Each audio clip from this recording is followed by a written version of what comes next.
tener un libro dentro quiere decir tener algo que contar, es una manera también de decir que tienes algo que contar. Y yo creo que Irene lo tenía y, bueno, pues las circunstancias de su vida y los avatares y demás, pues no le habían llevado a hacerlo. Y bueno, el proceso para ella y para mí, pues no ha sido fácil, pero las cosas que merecen la pena en la vida nunca son fáciles y yo creo que el resultado, pues realmente a mí me parece que es muy satisfactorio. Yo no me quiero enrollar excesivamente porque aquí hay un plantel de personas súper cualificadas para hablar de psicodrama simbólico, de Irene, etcétera, y yo creo que les corresponde más hablar y que haya incluso una posibilidad de un tiempo de no solo de monólogos, sino de intercambio de opiniones. Simplemente deciros lo que sabe que ha visto la luz el libro, que yo, igual que dice Irene, pues soy muy feliz de que así haya sido y creo que es un libro que va a estar ahí por muchos años, espero, y que es una especie, si me lo permite Irene, de eneagrama con las herramientas del psicodrama, ¿no? Es decir, que a través de los cuentos que ella ha elegido nos ofrece una cosmovisión digamos, bueno, pues de tipologías y de categorías, ¿no? Bueno, simplemente quiero decir que sabéis que hay un chat en la parte inferior de la pantalla y los que queráis intervenir en forma de pregunta, lo mejor es que eh, escribáis vuestra pregunta en el chat y con Tania lo coordinaremos para que al final haya un pequeño espacio de preguntas por parte del público. Y yo, sin más, le cedo la palabra a la protagonista de la noche, que es Irene. Buenas tardes otra vez, bienvenidas, bienvenidos todas y todos, y estoy de nuevo, vuelvo a decir, muy contenta de vuestra presencia, estoy encantada.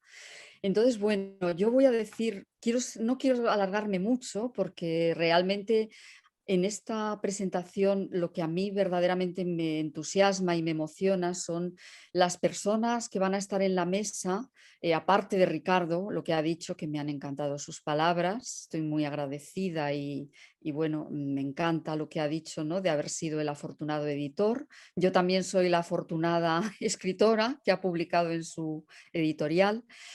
Entonces voy a decir algunas pinceladas y voy a empezar contándoos un sueño. Los cuentos de hadas y esta lengua, yo digo que los cuentos de hadas se están expresando en una lengua que es la lengua de los símbolos, igual que los sueños. Son grandes vías, hay otras, por supuesto hay otras vías también, otros materiales, pero en este momento el libro va a hablar de los cuentos de hadas. Yo tuve un sueño, pero era jovencísima, yo tenía 19 años cuando tuve este sueño y estaba en segundo de carrera de psicología y ya tenía una predilección especial por el mundo de los sueños, de los símbolos. De hecho, yo leí muchísimas cosas de Jung ya en aquel momento. Por supuesto, me pregunto qué es lo que yo entendería con esa edad, porque Jung no es un autor fácil, pero bueno, yo me leí un montón de cosas y dejaron en mí la huella que dejaran. Luego lo he tenido que volver a leer mucho después. El sueño es el siguiente, para no teneros más en ascuas. Resulta que yo iba por un bosque, un elemento que aparece continuamente en los cuentos también, paseando o bueno, no sé si intentando descubrir algo por allí. Era un recorrido que hacía yo sola, pero en un momento dado veía un árbol eh, maravilloso, estos árboles muy frondosos, con una gran copa y en la copa, o sea, en el tronco del árbol abajo encontraba una especie de pergamino o incluso de piedra, no sé muy bien, eran unas cosas escritas, pero yo creo recordar más bien que era piedra más que pergamino. Y resulta que yo lo cogía y decía, esto está escrito en unos caracteres extrañísimos que, bueno, eran orientales, claramente, no sé exactamente de qué lengua, y yo no podía entender lo que ponía allí. Entonces, en este momento aparecía por allí una especie de monje, una especie de monje como tibetano, yo no sé, al que yo le enseñaba este hallazgo. Entonces él me decía, no, no, esto está escrito, esto es una lengua especial, para entenderlo tendrás que aprenderla. O sea, no es posible que yo te lo traduzca, incluso me dijo. No es que yo lo conozco, pero yo no te lo puedo traducir. Entonces yo decía, Dios mío, porque es que además esa lengua era una lengua como, pues como estas lenguas orientales, por ejemplo, como el chino, que se tarda años y años y años porque es complicadísimo. Decía, Dios mío, qué largo va a ser esto. Pero él ya me daba unas claves y resulta, porque esto eran las 10 grandes verdades. Lo que yo encontraba allí eran las 10 grandes verdades. Y me dijo, mira, pero en la última te puedo ayudar con estas, y me enseñaba como algunas, pues de esto cuando también empiezas a tocar un instrumento que ya te dicen, mira, pon la mano y tocas una cosita, y bueno, ya te haces tú la ilusión de decir, ay, sí puedo tocar algo. Y resulta que podía entender esta última. Y la verdad esta decía, el mal hay que simbolizarlo. Bueno, ese era mi sueño. Es un sueño que se me quedó enormemente grabado. Yo he trabajado y sigo trabajando muchísimo con los sueños y Tiene un entonces vasito de agua. luego voy a volver al tema de este sueño. A mí me parece que esta lengua en la que yo descubría estas 10 grandes verdades, se oye una voz por ahí, si podéis silenciar, por favor, es que se oyen voces por ahí. A mí me parece, esto lo he ido pudiendo ver, que esta lengua diversa, distinta, no, es la lengua justamente de los símbolos y es la lengua del inconsciente. Y yo creo que es justamente uno de los grandes ejes de mi libro, ¿no? El poder acercar a las personas a sumergirse en este universo. Y sí que es cierto que llevaba mucho tiempo aprender esto y que no se puede únicamente, la idea no es que nadie te lo traduzca. Es cierto que, como me pasaba en mi sueño, es cierto que hay maestros muy importantes en mi vida y en la de todo el mundo. Bueno, aquí hay uno, que es Pablo, Pablo Población, que ha sido un gran maestro mío. Pero, por supuesto, hay maestros, igual que en el sueño hay un maestro, un monje. No es que fuera mi maestro, pero ahí hay un monje que es un maestro. Me parece muy importante entonces que esta es la lengua de los símbolos, que es justamente la que recogen los cuentos de hadas. Para mí los cuentos de hadas recogen de manera muy potente y sencilla el alfabeto de la lengua de los símbolos, que son las imágenes arquetípicas. Luego alguien va a hablar un poquito más de los arquetipos. Esta lengua nos va a permitir, o sea, si nosotros nos vamos sumergiendo en los cuentos, volver a despertar y ampliar de manera directa este universo a través de la inmersión en los cuentos de hadas. Porque no es que sea una lengua, es una lengua que por un lado necesitamos enriquecer, pero que de alguna manera ya es nuestra también. Como dice Eric Fromm, es un lenguaje olvidado, pero que está en lo más hondo y que podemos despertar, podemos recuperar. Y una vez dicho esto, sí quiero comentaros que, bueno, que el libro tiene 4 partes. La primera justamente es la de entrar en la lengua de los símbolos, donde hablamos del origen de los cuentos que se pierden en la noche de los tiempos, las versiones de los cuentos, que esto es muy importante por todos los, digamos, la cantidad de versiones que proliferan distintas y tan particulares sobre los cuentos. Yo en el libro aporto de cada uno de estos 12 cuentos que hablan como de una metáfora evolutiva, la versión que a mí me parece, o sea, que tras un estudio, a mí me parece que es una versión suficientemente buena, suficientemente arquetípica, para poder trabajar con ella. Por lo tanto, no, son versiones en su mayor parte, yo también tengo que hacer un reconocimiento aquí muy grande a los hermanos Grimm, porque sus versiones son de gran calidad y belleza. Luego hay otros cuentos que no han sido recogidos por los hermanos Grimm, con lo cual ha habido que hacer o sea, crearlos de otra manera o llegar a la versión de otra manera. También en el libro se habla pues de cada uno de esos 12 cuentos, y los cuentos son inmensos, polisémicos, inabarcables, pero fijaos que yo he intentado con cada uno de estos 12 transmitir el núcleo esencial de significado. Pero por supuesto tienen otros muchos, tienen muchísimos más, son Ya inabarcables. está, si es simplemente que no lo voy a utilizar. Alguien habla por ahí otra vez, pero bueno. Y también hay un apartado que me parece muy importante, que son los tesoros que se ocultan en los cuentos, ¿no? De hadas, en estos 12 y en general. Y son como dimensiones temáticas que aparecen, que traspasan los cuentos, como por ejemplo el tema de lo femenino y lo masculino, el tema de lo transgeneracional. Entonces hago un enfoque de eso y veo cómo está en cada uno de los cuentos, ¿no?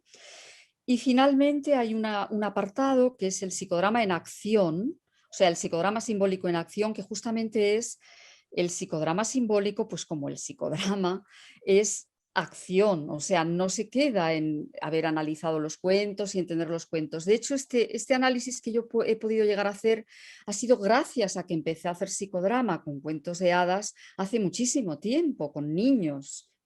Y entonces a raíz de eso yo pude ir descubriendo multitud de dimensiones, de significados, y por eso he podido desarrollar muchas actuaciones con psicodrama y he podido crear el psicodrama simbólico. Entonces en este capítulo hablo pues de experiencias vivas de personas de distintas edades, en distintas situaciones que han trabajado y que ha supuesto un cambio o un enriquecimiento en sus vidas, ¿no?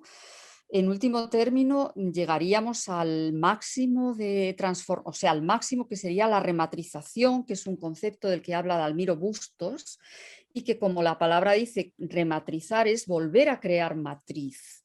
Cuando una matriz esencial en la vida de una persona está dañada, rota, incompleta o incluso no existe como debería, entonces se puede rematrizar. Esto sería el objetivo más profundo, ¿no?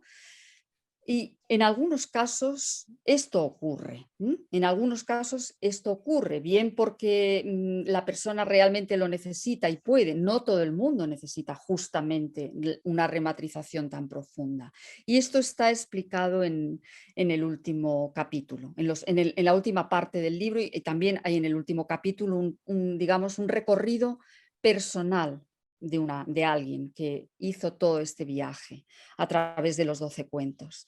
Y bueno, yo solamente ya quiero acabar con esto, que con este libro lo que yo quiero es abrir este camino, justamente este camino de individuación, de trabajo personal, de descubrimiento de esta lengua, de esta dimensión que todas las personas tenemos, y encontrarnos con el regalo del lobo, justamente. Yo quiero leeros solamente para acabar mi intervención hoy el fragmento muy breve de Caperucita Roja, en el que está recogido para mí esto de lo que yo hablo del regalo del lobo, ¿no?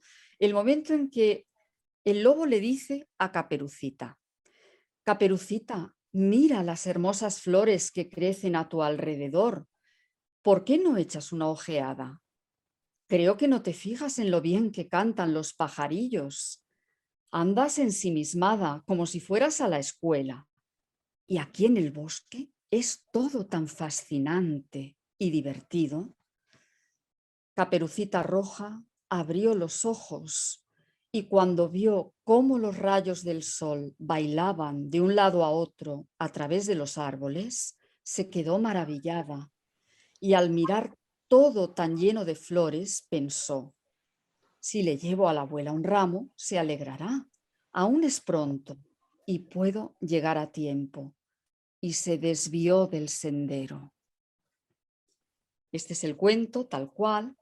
Yo lo que quiero decir sobre este cuento, sobre este fragmento que me parece precioso y que generalmente pasa desapercibido: el lobo invita a Caperucita a abrir su mirada.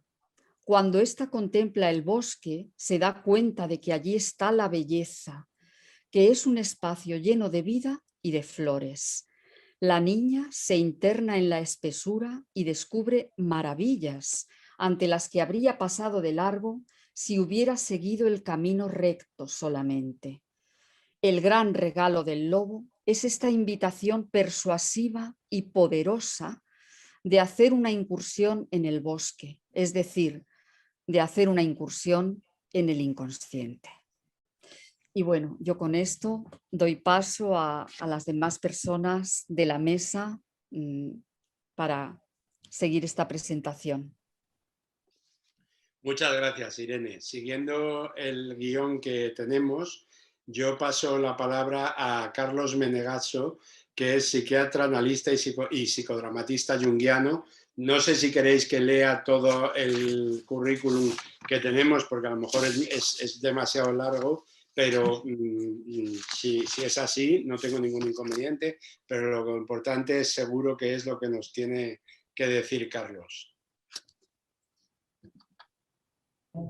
Muchas gracias por presentarme. ¿Sí? Sí. Generalmente cuando me presentan y leen todas las cosas digo, crean el 20%, el resto es amor, es afecto. Pero voy a hablar, digamos, mirando las cosas desde el psicodrama, ¿no? El aporte de esta investigación de 30 años que culmina en este precioso libro de Irene Fenchel, ¿sí? Lo voy a tomar desde la visión de un viejo psicodramatista. Moreno habla del actus nascendi permanentemente, y habla que desde ahí, digamos, la humanidad, haciendo psicodrama, puede llegar realmente a cumplir la humanización, de la cual estamos todavía lejos.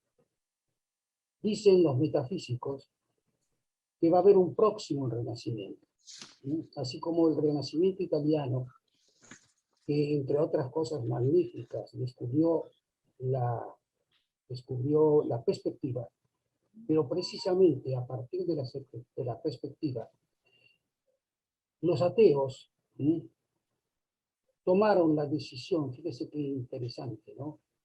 Precisamente en el momento en que nace el mal llamado italiano, ¿sí? Aparece la dominación en Occidente, ¿sí? Con mucha franqueza, ¿no? Fue dominada Latinoamérica, fue dominada África, ¿sí?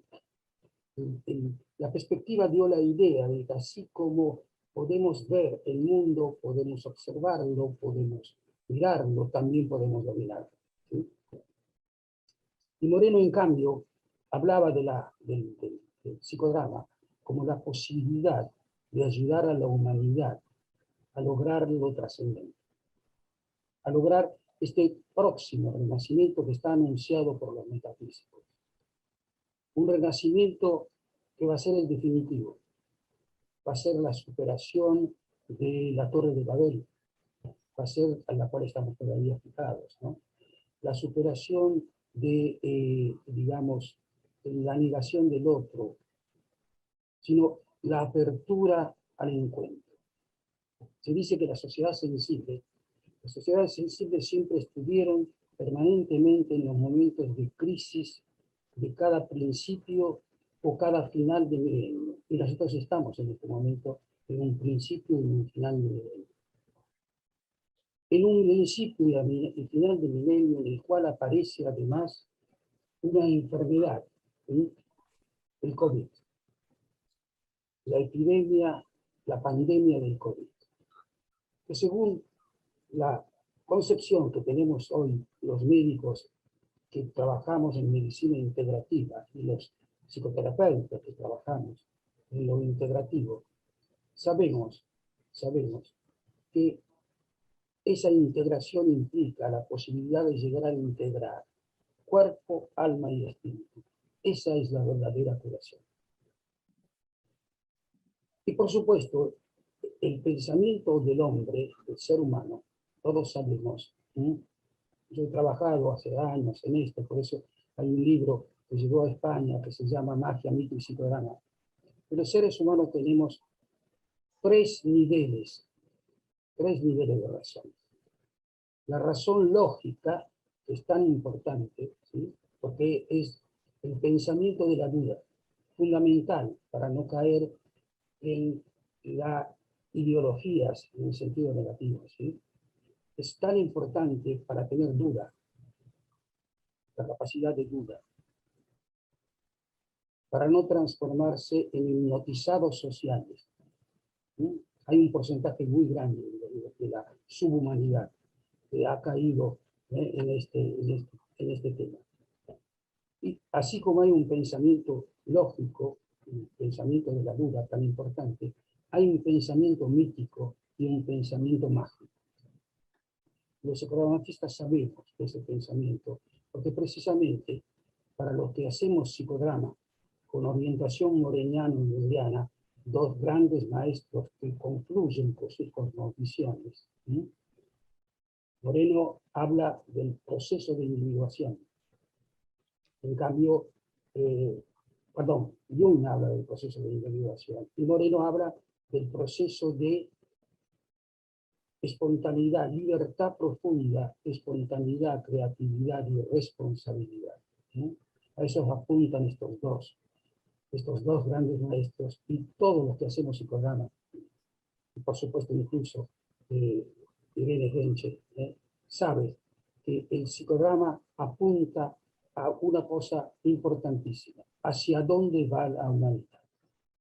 Recuerdo que todos los jueves un gran amigo que ya trascendió, Carlos María Martínez Buquet, que Irene también conoció, ¿sí?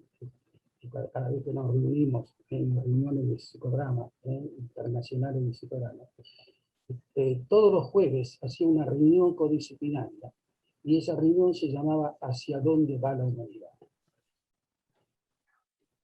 Este trabajo de Irene Genche no solamente se pregunta hacia dónde va la humanidad, sino trabaja hondamente a través de su metodología trabajada e investigada durante 30 años en el nivel mágico del pensamiento del hombre. En el nivel mágico es más, no solamente el mente del pensamiento, sino de la vincularidad humana. ¿Hacia dónde vamos? Y los 12 cuentos maravillosos con los que trabaja Irene apuntan precisamente a transformarnos.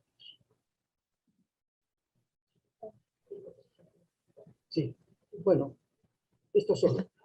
Me parece precioso tu trabajo, Irene. Muchísimas gracias. Lo voy a hacer obligatorio para todos los que estudian psicodrama conmigo. Un abrazo. Muchas gracias, Carlos. Bueno, se me olvidó de pedir a los intervinientes que intentaran ceñir sus intervenciones en torno a unos 5 minutos, pero bueno, Carlos yo creo que ha sido muy disciplinado para que, como decía, pueda haber incluso debate y preguntas al final. Ahora interviene Lili Fornasari, que es psicóloga clínica de la Asociación Gestáltica de Buenos Aires, profesora de posgrado de creatividad del Instituto Pedro Poveda y autora, entre otros, de Neurociencia, Vincularidad y Escucha. Bueno, muchas gracias por la presentación. Yo voy a tomar 6 minutos porque los calculé y se me fueron 6. Y me dijo Irene que podía, pero bueno. Sí, adelante, adelante. Les voy a decir ante todo que es un placer para mí poder comunicarme con todos estos amigos, colegas de distintas partes del mundo y principalmente con España. Y tengo que agradecer este privilegio, porque Irene nos ha invitado a presentar su libro. Vayamos a nuestro propósito: celebrar el nacimiento del libro El regalo del lobo. Quiero comenzar aclarando que pasé más de un fin de semana atrapada por este libro. Conocía su libro anterior, Educar en Valores, que no solo lo conocía, sino que tuve el privilegio, la honra de poderlo prologar. Pero cuando llegué hacia la mitad de este segundo libro, tuve que recurrir al primero simplemente para corroborar lo que pensé y sentí transitando este nuevo libro. Irene en este nuevo libro hizo un salto cuantitativo y cualitativo. que comienza con una magnífica lección de Hamlet y esa frase especial de Shakespeare: el destino es el que baraja las cartas, pero nosotros somos los que jugamos.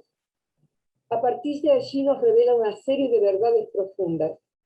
Toda persona en su tiempo de vida desarrolla una historia de la que es protagonista, lo quiera o no. Los ciclos vitales son dinámicos. Los traumas de una generación pasan a la siguiente. El proyecto de vida está condicionado por los legados recibidos de nuestra familia de origen. Creo que todos conocemos en mayor medida a Hamlet.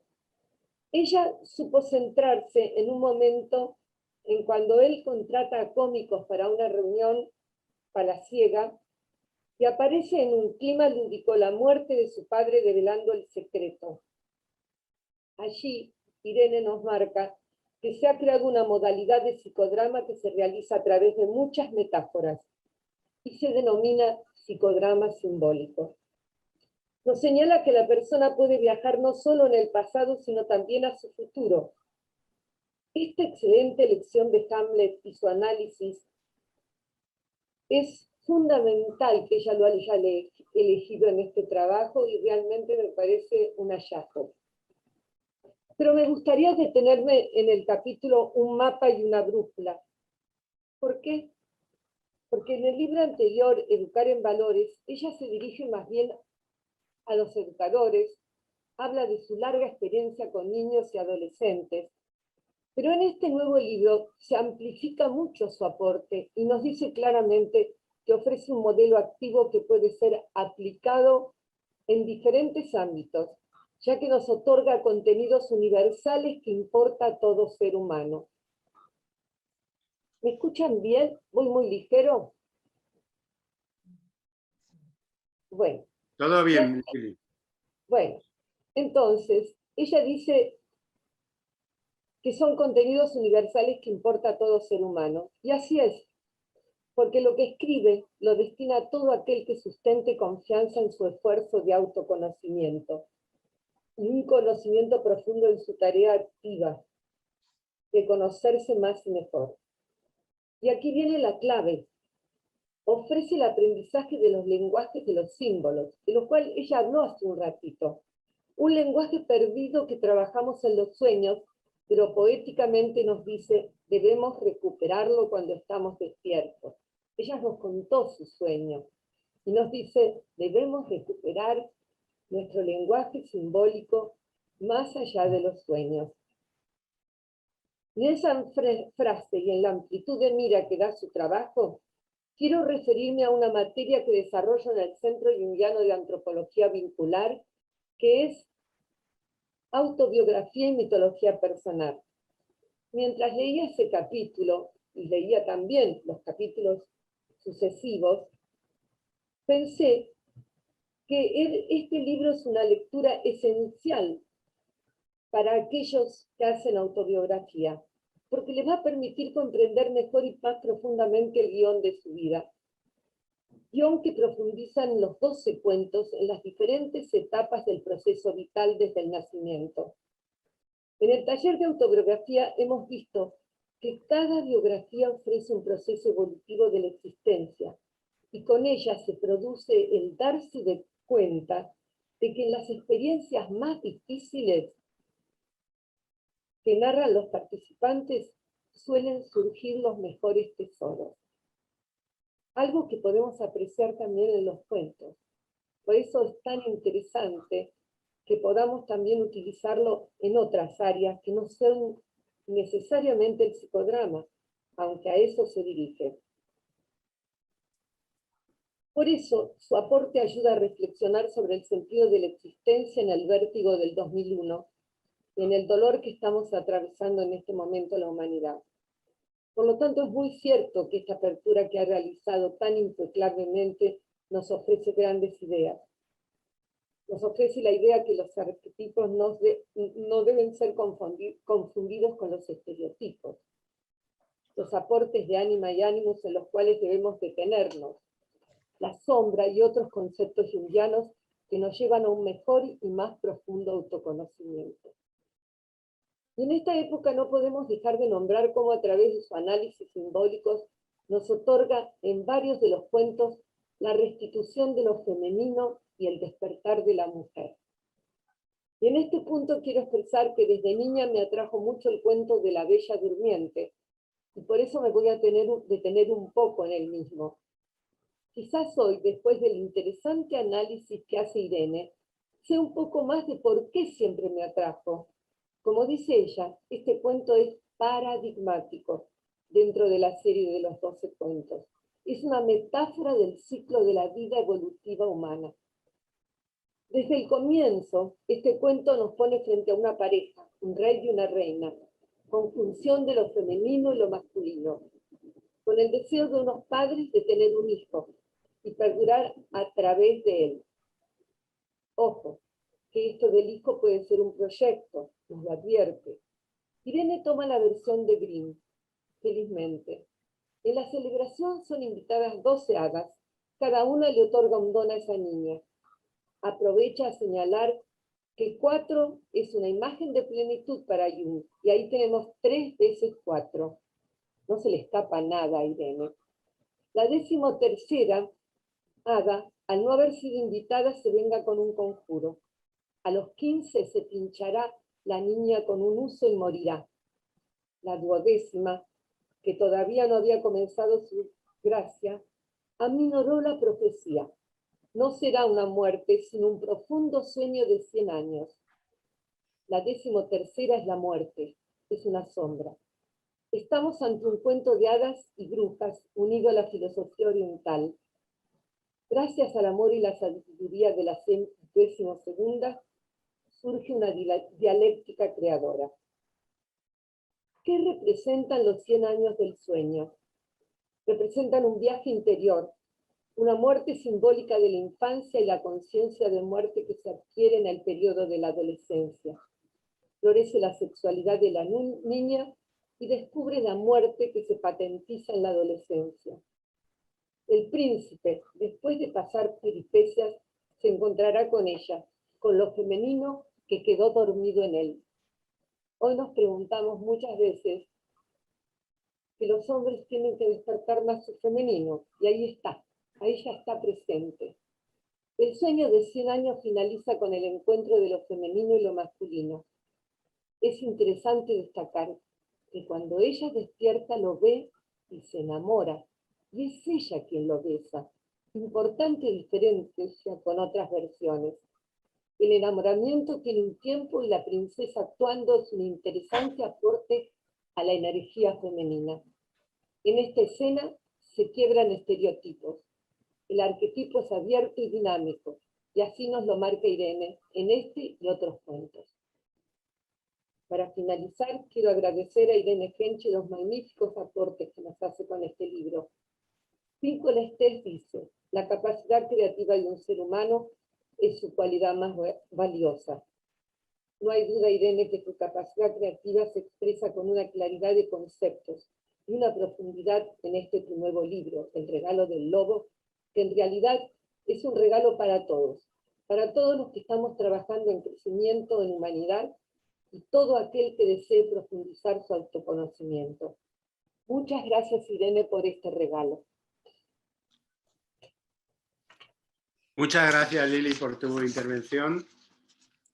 El siguiente que iba a intervenir por orden era Juan Madrid, que es el director del Centro Joven del Ayuntamiento de Madrid, psicodramatista y profesor de la Escuela de Psicodrama Simbólico. No ha podido intervenir en directo, pero sí ha mandado un vídeo que Tania nos va a poner a continuación. Hola, buenas tardes. Bueno, siento ser más virtual de lo que es. Todo lo demás. No estar ni siquiera online en el encuentro. Espero que esta grabación pues, pueda minimizar, ¿no? esta ausencia, porque realmente me hace una enorme ilusión poder estar en la presentación del libro de Irene y en la presentación del libro que reúne toda su experiencia y bagaje, lo que ella realmente ha aportado al mundo del psicodrama y al mundo de los cuentos, ¿no?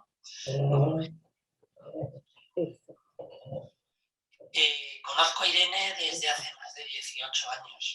formado con ella y soy profesor estable de la escuela, así que he podido disfrutar y participar y aprender y descubrir todas las esencias que tiene el psicodrama simbólico. Como médico me atrajo conocer un método para ayudar a las personas a conectar con sus vivencias más profundas y transformar aquellas sombras que dificultan nuestras vidas.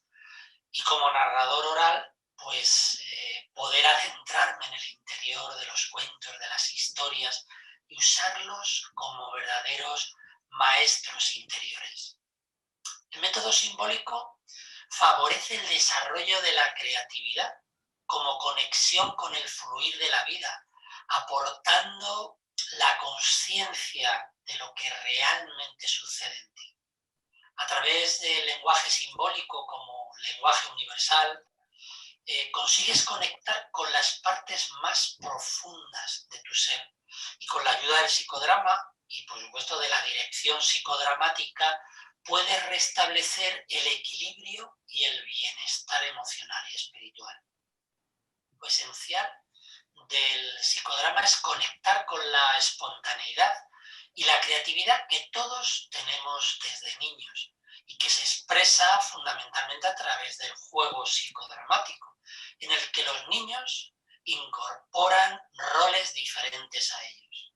Todos nos podemos acordar lo que era jugar de pequeños a las casitas, ahora eres tu papá, tu mamá, el tendero, la vecina. Inmediatamente nos poníamos a jugar y entrábamos en toda esa realidad que pensábamos que, bueno, era una realidad ficticia, pero que poco a poco nos vamos dando cuenta de que en realidad esa realidad es aún más verdadera, ¿no? El primer paso de la creatividad es el caos. Permitirte salir de esa limitación de nuestra propia realidad y jugar a pasar a través del espejo, a entrar en el país de las maravillas. El había una vez, el érase una vez, nos traslada a un lugar sin tiempo ni espacio, en el que podemos vivir en el como sí y moldear y transformar la realidad limitante que dificulta nuestro desarrollo y nuestro proceso de individuación. La parte junguiana, por otro lado, del psicodrama simbólico, nos conecta además con la sabiduría de las grandes corrientes de conocimiento, como el taoísmo, el budismo, el sufismo. Jung aprendió cómo los maestros espirituales transmitían un conocimiento universal que ayuda al desarrollo del propio ser humano. En el psicodrama aprendes a trabajar en el no saber y a invocar la energía que está disponible en el cosmos. Y a través del amor como instrumento de mediación se produce la transformación que cada persona necesita en cada momento. Hemos tenido experiencias donde la gente dice, bueno, esto tenía que estar preparado, ¿no? Nosotros cuando empezamos a trabajar y cuando el psicodrama simbólico empiezas una sesión, realmente no sabes qué va a pasar. Es la propia necesidad de la persona la que invoca como un oráculo a ese conocimiento universal y a partir de ahí pues lo que podemos hacer es acompañar a ese proceso, ¿no? Bueno, no me voy a alargar más porque hay otros compañeros y compañeras que van a seguir aportando matices, ¿no?, respecto a lo que es el psicodrama simbólico y el trabajo de Irene. Pero sí quiero decir en relación al libro, que el libro muestra realmente la mayoría de las facetas en las que se ha podido aplicar y en donde se ha demostrado que es útil. En la escuela con los niños, en la clínica con adolescentes, en espacios de ocio inclusivo como la Casa Encendida, con mayores, con profesionales. Prácticamente es un método que puede llegar y ser útil para todo el mundo. Pero tengo que deciros que solo el que prueba sabe. que solo leyendo el libro vais a descubrir o os vais a acercar solo a una pequeña parte de lo que es el psicodrama simbólico. Para saber lo que realmente es, y os animo encarecidamente y con toda mi mejor voluntad a que hagáis alguno de los talleres de la escuela y disfrutéis del trabajo de Irene. Pues muchas gracias a todos y a todas, y en especial a Irene por haberme invitado a su presentación del libro. Un abrazo. Bueno, pues en la distancia también agradecemos a Juan su intervención y yo paso la palabra a continuación a Melqui García Cobb, que es secretario de la Escuela de Psicodrama Simbólico, observador y auxiliar experto en psicodrama simbólico y también actor y narrador de cuentos. Hola, buenas tardes. No sé si se me escucha bien. Sí. Sí. Vale. Perfectamente. A mí me ha invitado Irene a la mesa para poder hablar algo del psicodrama simbólico y cómo su libro refleja lo que es el psicodrama simbólico. Y en un principio diríamos a ver qué tema me llama más la atención a mí del psicodrama simbólico y más también del libro, porque sí que responde a algo muy importante que para mí como narrador de historias serían los arquetipos. Y podemos empezar con que los cuentos, todos los cuentos, cuando se narran o cuando se leen, dejan ciertas escenas en la memoria de los niños o incluso de los adultos. E incluso esas escenas se recuerdan cuando uno llega a ser adulto y reconoce ese cuento y le viene enseguida una escena pues que le haya llamado mucho la atención. Y luego también vemos a los escritores que escriben libros e inventan a través o a partir de cuentos. Podemos decir Cenicienta o incluso Caperucita Roja, son libros que han inspirado a muchos escritores a escribir o a inventar o y hacer muchos tipos de cuentos literarios o de otro formato. Pero, ¿qué es lo que hace que se quede en la memoria del niño estas escenas o en la nuestra? Lo que podemos decir, o lo que a mí me llama la atención, es ese concepto que Jung dio de los arquetipos y que Irene ha cogido para poder describir esas figuras, esas imágenes arquetípicas que se dan en los cuentos. Y son, digamos, las partes invariables. Porque podemos decir que en la antropología pues interesa saber el origen del cuento o desde el punto de vista literario saber qué cuentos se han formado a partir de uno mismo, desde Caperucita, por ejemplo. Pero a nivel psicológico interesan esas figuras que enseguida conectan con la memoria del niño o con la memoria de la persona. Y esas figuras, digamos que son arquetípicas. Esas figuras que en toda, sabemos que Cenicienta, por ejemplo, tiene más de 340 variantes. Y decimos, bueno, ¿y cómo es que sabemos que toda la variedad que hay son de Cenicienta? ¿No? Hay partes que son invariables, hay partes fijas. Entonces, en todas las que se hacen, todos los libros, hay escenas que se cambian los símbolos, se cambian los personajes, pero lo que no pueden cambiar nunca serían los arquetipos. Y eso es lo que da pie mucho a Irene a crear unos 12 cuentos, que es todo un proceso evolutivo que va en conjunción, en paralelismo con la evolución de la formación de la psique del niño, y también sirve para poder reparar las carencias que pueda tener un adulto. Y bueno, pues yo voy a ser un poquito más breve. Estos arquetipos, estas escenas que se quedan en la memoria, son como semillas que se quedan en la mente y luego pueden dar lugar a árboles y bosques del mundo interior que tiene cada persona. Y bueno, y así sería mi intervención. Creo que hablan 6 minutos, yo creo que con 2 minutos ha bastado. Estupendo, Melqui. Muchas gracias por tu intervención. Y ahora paso la palabra a Karina Sampo Franco, que es fundadora y directora de Artesanía de la Vida directora de psicodrama con especialidad de psicodrama simbólico. Adelante, Karina, por favor. Muchas gracias, Ricardo. Yo no me llevo muy bien con el tiempo, así que si me tienes que cortar, por favor, adelante. Pues yo he tenido el privilegio de vivir el viaje de los 12 cuentos en primera persona, siendo alumna de Irene Enche y formándome en este método del psicodrama simbólico. Cuando venía para aquí y el corazón me palpitaba y yo decía, ¿por qué? Porque no puedo hablar del psicodrama simbólico si no es conectándome con la vivencia profunda que tuve de realizar ese viaje por los 12 cuentos. Y esa transformación que pude vivir de mi propio guión existencial, del que habla Irene en este libro. Cuando alumna, le reclamaba a Irene, Irene, ¿para cuándo? ¿Dónde está todo eso que tú sabes? ¿Cuándo? ¿Cuándo va a salir ese libro?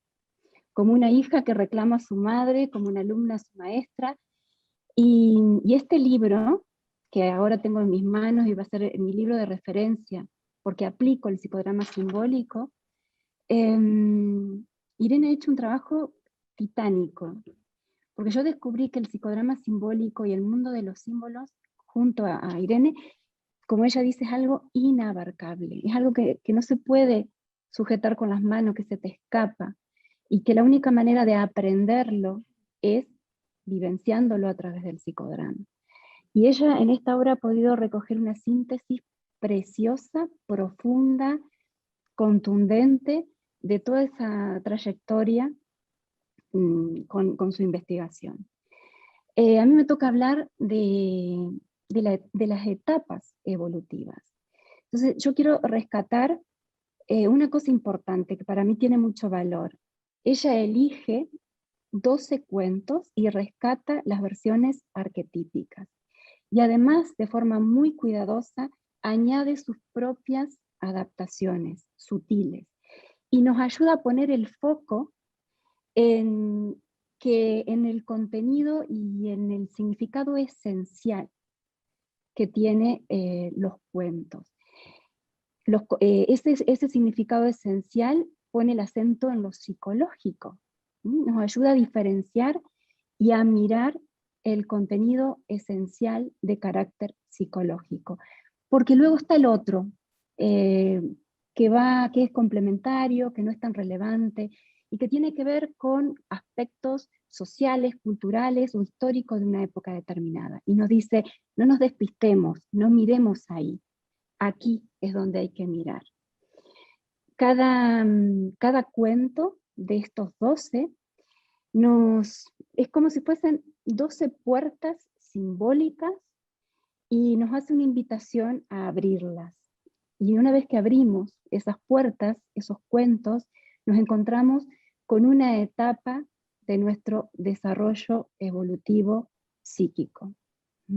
Nos traslada, nos transporta a un lugar, a una escena concreta del cuento conecta con una escena biográfica.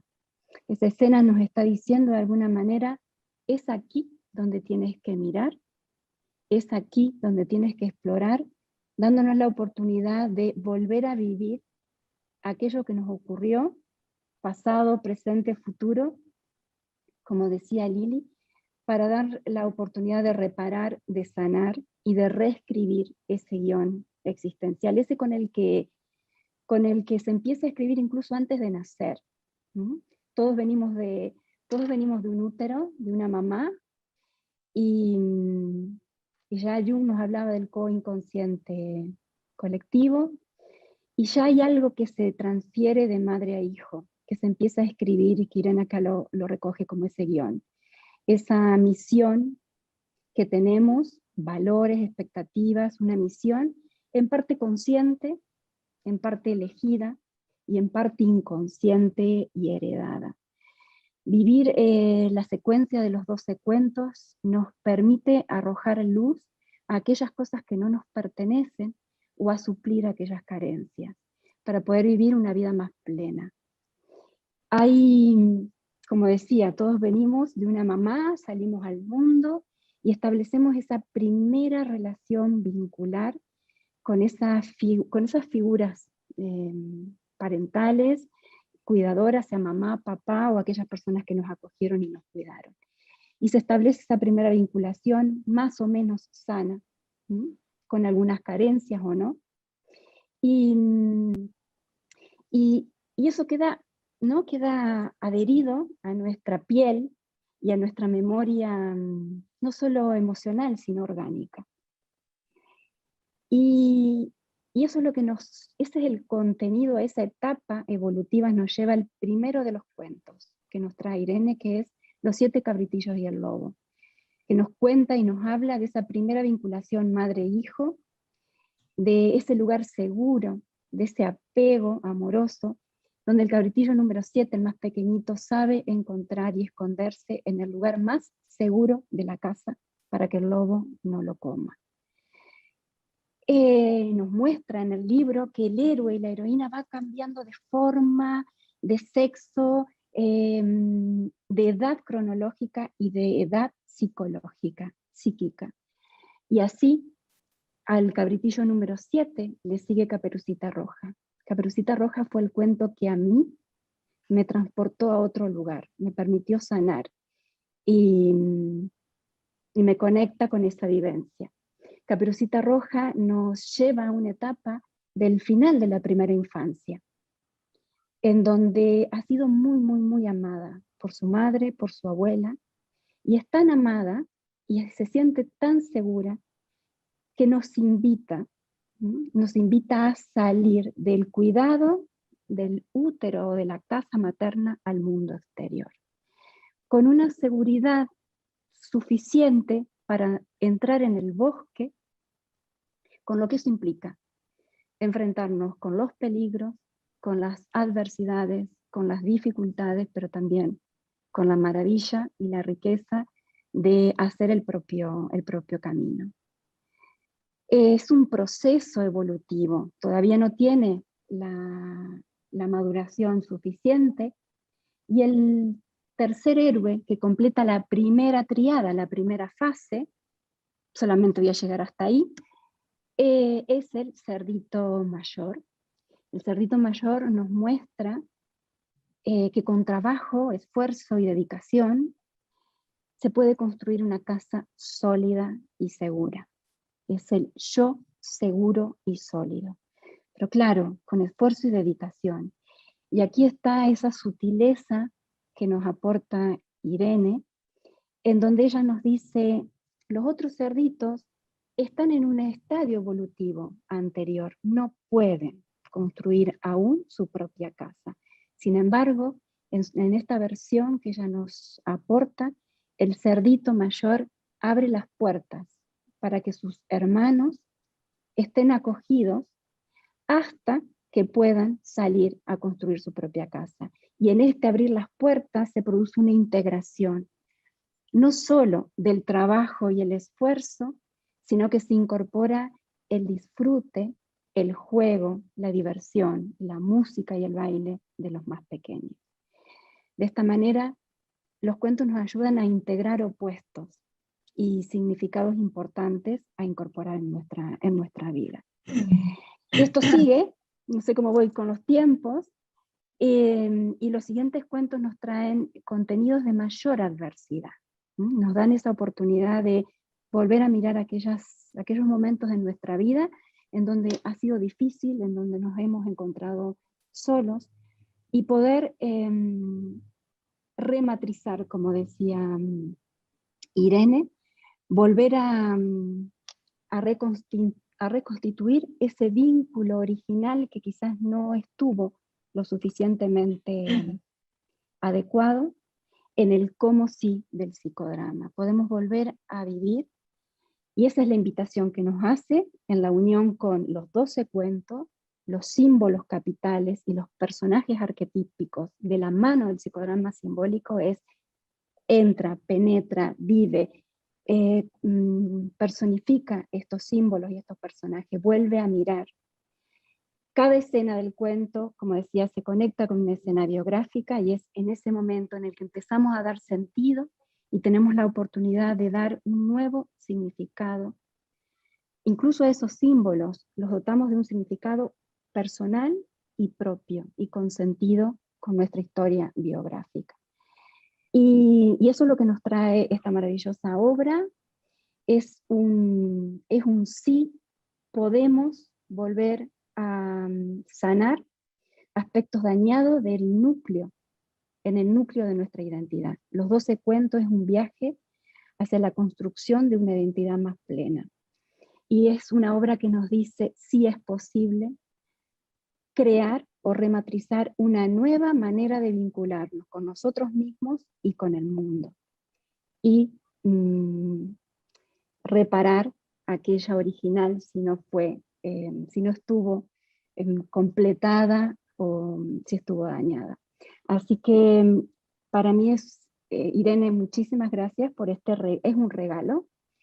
Caperucita ha sido un regalo para mí y a partir de ahora es mi libro de cabecera. También lo recomiendo con mis alumnas y encantada de compartir esto.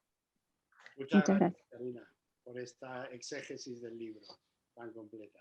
Tiene ahora la palabra Vicky Abril Navarro, que resumiendo su perfil biográfico es psicodramatista, profesional experta en la mujer, coordinadora de programas de intervención en educación sexual y atención a mujeres maltratadas. Adelante, Vicky.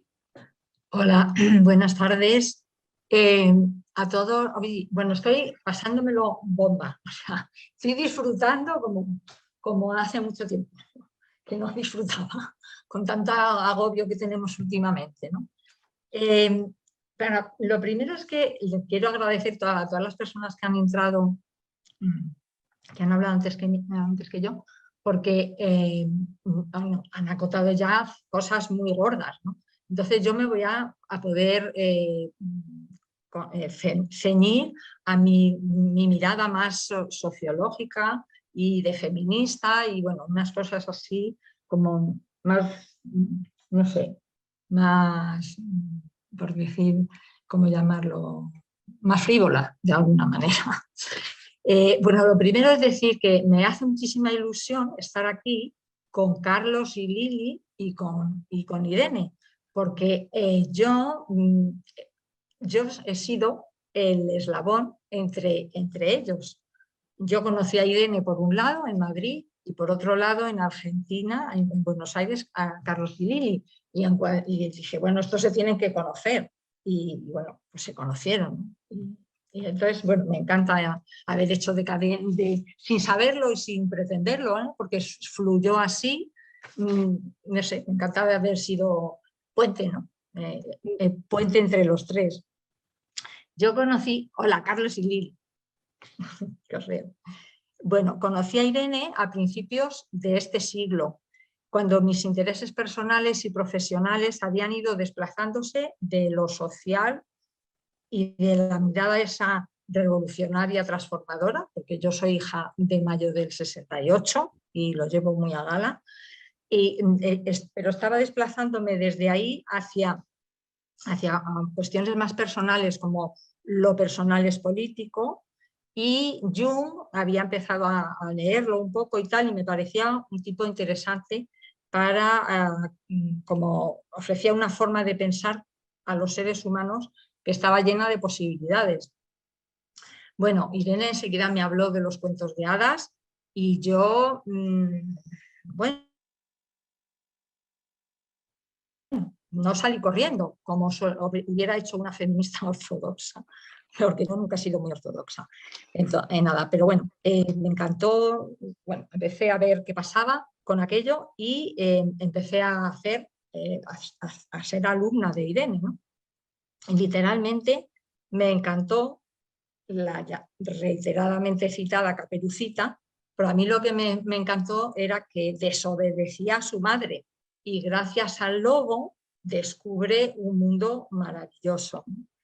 Entonces me di cuenta de que la forma en que Irene entendía y mostraba los cuentos me volvía a fascinar, como cuando mi madre, que era una excelente narradora, me contaba aquellas historias maravillosas cuando yo era pequeñita. Cenicienta va al baile porque quiere mostrarse y participar en la vida social. Ya ha llorado la pérdida de su madre e integrado su legado, enfrentado su sombra, madurado y necesita continuar su crecimiento siendo capaz de mostrarse en público y participar en la actividad social, creando sus propios vínculos afectivos al margen de los de su familia de origen. Y de alguna manera creo que esto es lo que las mujeres como colectivo empezamos a hacer en el siglo XX, cuestión que venía gestándose en Occidente desde la Revolución Francesa, que, bueno, que ya sabéis que le costó la cabeza el hecho de escribir los derechos de la ciudadana, le costó la cabeza a Olympe de Gaulle. Entonces, bueno, no es un tema pequeño, ¿no? Esta historia, ¿no? Esta presencia de las mujeres en pie de igualdad. En el siglo XXI estamos pudiendo encontrarnos en situación de cierta igualdad, al menos en Occidente, tal como le ocurre al despertar, al despertar de su sueño a la Bella Durmiente. En este cuento, el joven que ha oído hablar, bueno, ya Lili ha contado, se ha referido bastante a este cuento es angular en toda la historia, en todo lo que cuenta Irene, o sea, en el método de Irene, pero yo quería ahora solo señalar que en este cuento el joven que ha oído hablar de la leyenda de la Bella Durmiente y él está buscando algo, inconscientemente, algo que no tiene, ¿no? Entonces, bueno, justo llega en el momento oportuno en que las flores, aquel bosque terriblemente cerrado se abre porque han pasado los 100 años y llega al palacio justo en el momento en que Bella Durmiente se está despertando porque ha pasado el tiempo, ¿no? El maleficio ya ha acabado. Entonces, esto, bueno, está evidente que es el despertar del femenino dormido por tantos siglos de patriarcado, que es lo que está contando este cuento, ¿no? Blancanieves, que es otro también en esta misma línea, sobrevive como ella a ataques mortales y a maleficios, y también representa lo femenino dormido, oculto y silenciado por ese mismo patriarcado. Esto lo explica Irene de forma clarísima, ¿no? Y a mí es lo que me parece bueno, que hay que darle mucho las gracias por esa visión tan aguda, ¿no? En este caso, en el caso de Blancanieves, es el azar quien pone en el camino del príncipe, que es un príncipe peregrino, buscador, que va por ahí, no se sabe para qué ni por qué, se encuentra con Blancanieves muerta, pero incorrupta, y bueno, también se queda muy fascinado, ¿no? Entonces, ya sabéis que es ninguna de las dos heroínas tiene cabida ya en el orden patriarcal. Los dos, ahí ya no tienen lugar, ¿no? Cito directamente a Irene: el trozo de manzana envenenado ejemplifica el papel negativo que se ha otorgado a las mujeres en el orden patriarcal y que trata de impedir el florecimiento de una mujer nueva. Es que hemos hablado mucho de todo esto, ¿no? Y entonces, bueno, a mí realmente me tiene fascinada. Hay que leer despacio y saboreándolo este libro. Irene explica, bueno, ya esto se ha dicho varias veces, pero es que lo hace con una claridad, una sencillez, un montón de conceptos complicados, ¿no? Que bueno, es genial. Entonces nos va poco a poco nos va haciendo comprender a lo largo del mismo libro, pero vamos, desde luego mucho más cuando te metes en todo el viaje por los 12 cuentos, nos metemos en el mundo de los símbolos, que realmente es un tema, es una pena, que es un lenguaje que se está perdiendo mucho, ¿no? y bueno, es una pena que lo perdamos. Me parece que el mundo es mucho más grande ahora, es mucho más grande que Occidente, y empiezan ahora a tener presencia social también las mujeres latinoamericanas, africanas y asiáticas. Seguimos necesitando a Cenicienta, a Bella Durmiente, a Blancanieves y también a los príncipes buscadores, a Bobillo y a Bestia, porque el sacrificio, el amor maduro más allá del mito romántico, del mito del amor romántico que tanto daño hace. Hay muchos caminos que recorrer todavía, pero es apasionante y pero el camino es apasionante y está lleno de descubrimientos. El regalo del lobo creo que es imprescindible en nuestra mochila de ciudadanas y de ciudadanos del mundo. Pues muchas gracias por tu intervención, Vicky. Y para cerrar la ronda de intervenciones, voy a pasar la palabra a Jennifer Ramsey, que es narradora oral profesional, directora de Story Arte y facilita talleres donde teje la medicina de las historias con sus formaciones en arteterapia, gestalt y psicodrama simbólico junguiano. Adelante, Jennifer. Muchas gracias. Yo voy a empezar contando una frase que me gusta mucho. Si no conoces los árboles, te puedes perder en el bosque. Y si no conoces las historias, te puedes perder en la vida. Porque yo creo que este libro de Irene ilumina el camino del bosque de la vida. Yo tuve el gran placer de hacer la formación con Irene, este viaje maravilloso de las 12 cuentos de hada. Y al leer el libro me está despertando muchas memorias. Yo creo que me acuerdo de todas las escenas que hemos hecho y también de todos los símbolos, los arquetipos, de todo lo que hemos vivido juntos en aquella formación tan bonita. Pero hoy en concreto siempre hay un cuento que te toca más que otros, ¿no? Porque toca el proceso profundo. Y para mí algo pasó en el cuento de Pulgarcito. Porque fíjate, en el cuento anterior también entramos en el bosque, y ¿sabes? También se ponen las piedrecitas blancas para volver a casa, los padres vuelven a llevar los hijos al bosque, pero lo que me pasó en Pulgarcito es que no podría encontrar la luz en el bosque, porque en el cuento dice claramente que había una luz pequeña, no era una luz muy grande, que ellos podían seguir a través del bosque, pero yo no lo encontraba. Y después empezó también a hablar que estaba lloviendo, había viento, el barro bajo de los pies, y me llevaba un sueño repetitivo de mi infancia, ¿no? Cuando intentaba llegar a un pozo, pero más que intentaba, más lejos estaba. Y eso es un poquito lo que pasa en este momento del cuento. Y el resto del cuento, la verdad, ya es un poquito confuso para mí, aunque lo sé que dice, es como ya yo era diferente después de vivenciar esta escena. Pero en el siguiente cuento, que es La reina de las abejas, yo era protagonista, y hubo como con Bobillo, y hubo mucha tensión, era como súper densa.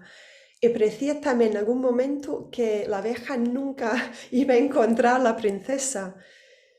Pero algo mágico que pasó, que todo el mundo podría sentir, y de repente de la nada había un fuente, que no viene en el cuento, pero de repente a veces tiene que entrar elementos externos, y de repente había un fuente.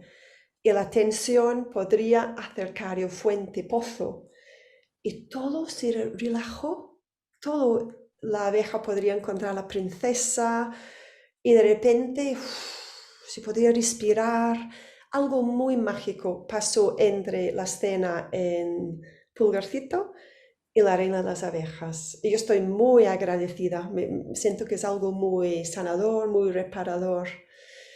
Y no voy a hablar mucho más de esto, ¿no? Porque yo creo que todos hemos entrado en algún momento en la oscuridad del bosque, donde igual no hay luz, pero siempre a través de los cuentos podemos salir de ello. Y justo me ha pedido Irene terminar con un cuento. No es un cuento de hadas, es una historia de la tradición oral en Norteáfrica. Y en esta historia cuentan que hay una mujer que está ahí en medio del desierto. Y hay arena por todas las partes, arena, arena, arena.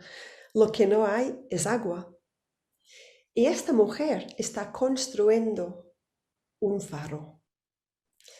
Y la gente le dice, pero ¿qué estás haciendo? Es que no hay agua. ¿No te has dado cuenta? ¿Eres un poquito tonta o qué?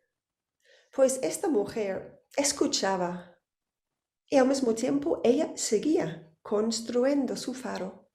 Día tras día, semana tras semana, mes tras mes, hasta que un día ya estaba terminado el faro y todo el mundo venía a verlo. Entonces aquella noche no había luna, había un par de estrellas, nada más. Y ella encendió el faro. En aquel momento empezó a iluminar todo el desierto, un rayo de luz. Y además, al desierto llegó un sonido muy raro por aquellas tierras.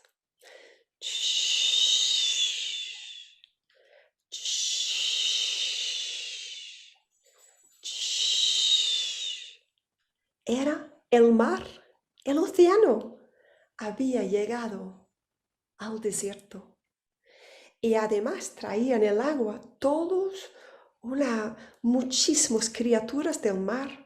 Había tiburones, había delfines, pulpos, había barcos de piratas, había sirenas, había de todo que podéis imaginar que se puede encontrar en el mar. Y todo el mundo decía, pero qué cosa más raro. Es que me parecía increíble, me parecía imposible. Todo el mundo decía salvo aquella mujer, porque ella sabía, si tú enciendes una luz en la oscuridad, que cualquier cosa es posible.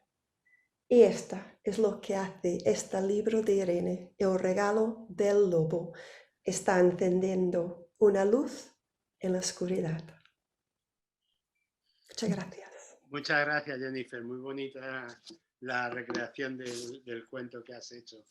Pues os animo, si queréis, a hacer alguna pregunta, que tenemos una de Rafael Pérez Silva que se le planteo a Irene, que es ¿por qué generalmente la cultura pone al lobo como un villano, como el malo del cuento?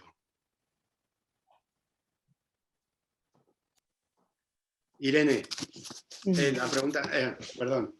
Sí, la cultura y los propios cuentos, ¿no? O sea, realmente tampoco podemos desestimar esta dimensión del lobo como un elemento también de adversario. O sea, sobre todo, yo hablo de, hay una parte del libro, y es un trabajo que yo llevo mucho tiempo también desarrollando, que es el cómo trabajar con la propia sombra, ¿no? Cómo trabajar con la sombra. El lobo es una imagen de sombra, y cuando digo sombra, que es un concepto junguiano, estamos hablando de algo que es desconocido, que no podemos ver y que engloba muchas veces aspectos negativos, adversarios, rechazables por nosotros mismos, pero también ahí están contenidos grandes tesoros y grandes cualidades que incluso desconocemos de nosotros mismos. Entonces el lobo tiene esta doble dimensión, como todo lo que tiene que ver con la sombra. A mí me parece que el título de mi libro, cuando habla del regalo del lobo, yo estoy rescatando precisamente esa parte que nos permite que cuando hacemos este trabajo con la sombra, descubrimos una potencialidad que no hubiéramos descubierto de otra manera, ¿no? Pero de todas maneras el lobo sigue siendo un adversario. El lobo sigue siendo un adversario fascinante. A mí me parece absolutamente fascinante. Muy bien. Bueno, no sé, si queréis, tenemos unos pocos minutos para alguna pregunta más o algún comentario más. Veo que hay muchos comentarios elogiando la recreación del cuento que ha hecho Jennifer, que se nota que es profesional. Irene, yo quería... Alejandro, no sé, hola. sí, buenas, enhorabuena. Quería comentar que me han pasado muchas cosas buenas, tanto a mí cuando he sido protagonista o he sido árbol en alguno de los cuentos, y también cuando yo he hecho psicodrama y he encontrado un árbol. Y leyendo tu libro decías, cuando hay un árbol ya está todo bien sembrado, por decirlo así, para empezar. Cuéntame, ¿te lo explicas? ¿Sabes por qué? Bueno, el árbol es un gran símbolo. Es uno de esos grandes símbolos universales que Jung nos diría que tiene que ver con el sí mismo, ¿no? Entonces, podríamos hablar de que nos conecta con la totalidad, con la esencia. Por lo tanto, cuando aparece un árbol, es algo de muy buen augurio. Yo en el libro lo digo porque he tenido esa experiencia. Como ha dicho antes, no me acuerdo quién ha sido, Jennifer decía, resulta que en aquel cuento apareció una fuente. Pues en los cuentos aparecen diversos elementos que no están explícitos en los cuentos. Porque el cuento lo seguimos tal cual en su nivel arquetípico, pero siempre deja una gran amplitud para recrear nuevos elementos complementarios. Por ejemplo, una fuente y, por ejemplo, un árbol. Entonces yo sí que tengo una experiencia de mucho tiempo de en los grupos en los que en las primeras escenas, que suelen ser muy impactantes porque están hablando un poco de la visión inconsciente que tiene el grupo de lo que va a ser ese recorrido, cuando aparecen árboles es muy positivo, o sea, nos está diciendo que están aceptando conectar con esa dimensión más profunda, por intentar explicarlo de alguna manera, ¿no? Que en grupos en donde no aparece este elemento, ¿no? Entonces, qué bien que tú descubras esto y que te hayan aparecido árboles y que incluso te hayan dado algún personaje de árbol. Muy bueno.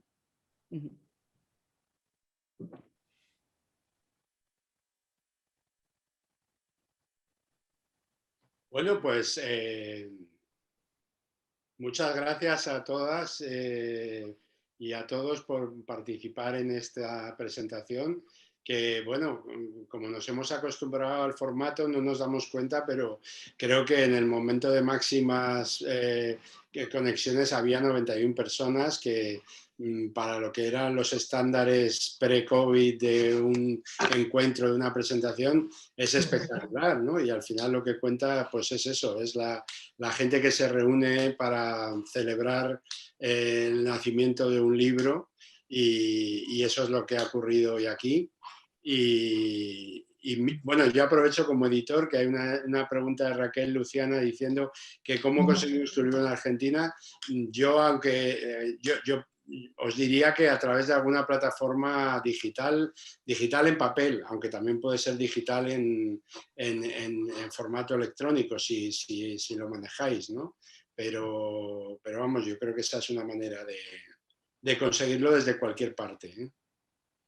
Bueno, yo pues, también quería, ahora te dejo a ti cerrar totalmente, Ricardo, pero sí me gustaría, pues, por un lado, agradeceros a todas las personas de la mesa todas las cosas tan bellas y tan emotivas e intensas que habéis transmitido. Me llegan muchísimo al corazón, estoy muy feliz. Y por supuesto también agradeceros a todas y cada una de las personas que estáis en la presentación, entre las cuales hay algunas a las que amo muchísimo, o sea, con las que tengo un vínculo muy grande, bueno, hablo de mi hijo que está en la presentación, por supuesto le amo enorme e inmensamente y tengo un vínculo profundísimo con él, pero también tengo vínculos con muchas de las personas que estáis aquí y también os quiero mucho. Entonces, bueno, muchísimas gracias, estoy muy feliz, ha sido muy precioso. Ricardo, te dejo ya cerrar totalmente el acto. Irene, quería hacerte una pregunta que es más afectiva y emocional. Después de tanto trabajo, de este libro que se ve, donde has cuidado cada término, cada frase, que has pensado mucho, cuando lo tuviste en tus manos, ¿qué sentiste? ¿Qué sentiste? Pues la metáfora que ha utilizado Ricardo del nacimiento, cuando dice, bueno, este acto que celebra el nacimiento, que más que el nacimiento hoy sería casi como cuando ha nacido la Bella Durmiente, que celebran la fiesta, que sería como para presentar a ese bebé que ya ha nacido. Esto es lo que es para mí el día de hoy. En el momento que recibí el libro, para mí fue el nacimiento, justamente. O sea, yo lo sentí como un nacimiento, de hecho tengo una foto que creo que os la mandé a algunas personas con el libro así, como cuando se sujeta a un bebé o algo, no igual, claro, ¿no? Pero pues como un hijo simbólico, claro, sí, claramente, claramente. Gracias, Irene, gracias. Gracias, Irene. Gracias, gracias, gracias. Dejo a Ricardo que Sí, bueno, yo también estoy emocionado por haber participado en esta presentación y lo que me queda es agradecer a Tania y a De Gestal por la organización del acto que nos ha permitido conectarnos a tantas personas de varios continentes y poder compartir este momento. O sea que muchas gracias y hasta la próxima. Y esperamos otro. Gracias al editor también. Gracias, Lili. Esto se está grabando, grabando. Vamos a poderlo conseguir, porque a mí me ha dicho gente que no podía venir que si se grababa algo, que se lo mandara y esto. Tania, no sé si está Tania que nos lo pueda aclarar porque ella es la maestra de ceremonias. Lo estamos grabando y lo editaremos con la imagen del libro, por supuesto, y lo compartiremos en redes y te lo podemos enviar, Vicky. O sea, vale, genial. Quiero responder también porque hay una persona que está comentando, sería maravilloso poder acceder al libro en digital. Es absolutamente posible acceder al libro en digital a través de cualquier plataforma. De la Casa del Libro se puede adquirir en digital por un precio muy bajo y a través de Amazon, por supuesto. O sea que es facilísimo adquirir el libro de manera digital. Y con esto del Zoom hemos hablado del libro, pero ni lo hemos visto en portada, ¿eh? Yo lo tengo aquí, pero me parece que es la única presentación del libro en donde no. Ya sabemos que lo tenemos, maneras, pero... Yo lo tengo ahí, Lo he tenido ahí todo el rato y bueno, aquí lo enseño. Sí, es verdad. Vale. Lo he tenido ahí todo el rato. Gracias, Esperanza, por... Pero estaba bien mostrarlo, Bien. Muchas gracias a todas y a todos. Muchas gracias. La portada resume muy bien el libro, la intención. Está precioso. Me encanta. Bueno, pues a esperar que el próximo pueda ser en presencial, Irene. El próximo. Bueno, no sé si el próximo libro, pero ahora no nos vamos a tomar los vinos, ni nos vamos a dar los abrazos. No, podemos tomarnos un vino de todas maneras ahora, pero no el próximo libro que, en fin, ha llevado mucho. Y yo sí que espero seguir escribiendo, pero que habrá talleres, seminarios, por supuesto, en distintos idiomas que los está viendo en este momento, ¿no? Que estoy haciendo talleres en otros países también, ¿no? Bueno, en otros países a través de Zoom, pero vamos. Nosotros te estamos esperando en Argentina, te estamos esperando por ahora por Zoom, pero después en el país, porque nos has dado mucho. Gracias. Vosotros, amén. Gracias. Muchas gracias. Gracias. A todos. Muchas gracias. Adiós. Gracias. Muchas gracias, precioso. Gracias a ti. Adiós. Adiós. Adiós. Chao. Gracias. Chao, un placer, Irene y el resto. Sara. Adiós, cariño.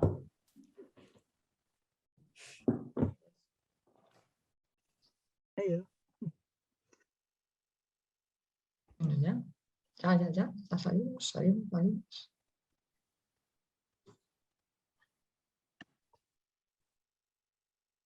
Puedes salir cuando quieras. Arriba a la derecha te pone salir.